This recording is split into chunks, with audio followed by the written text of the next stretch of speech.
ડ્રગ્સનો નશો કરી અને ધમાલ કરનારા લુખ્ખા કાઠિયાવાડી ડોનની પોલીસે હવા કાઢી નાખી છે।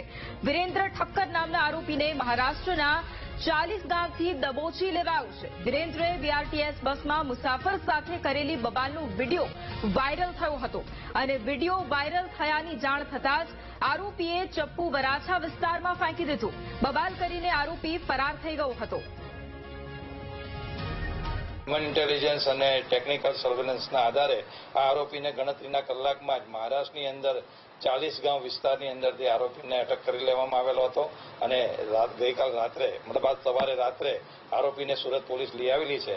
આરોપીની પ્રાથમિક પૂછપરછ કરતા જણાઈ આવે છે કે તેનું નામ વીરાંચી તરીકે ઓળખાય છે, જેનું આખું નામ વીર કેતનભાઈ ઠક્કર છે, જે અગાઉ સુરત શહેરની અંદર 9 જેટલા ગુનાઓમાં પકડાયેલો છે। તેને પાછા પણ 2019માં કરવામાં આવેલી છે। એને નશો કરવાની આદત છે અને જ્યારે આ બનાવ બન્યો ત્યારે એ પોતે નશામાં હોય એવું ધ્યાનમાં આવેલું હતું, પરંતુ આ વિડીયો વાયરલ થતા પકડાવાની બીકે એ ગુજરાત છોડીને ભાગી ગયેલો।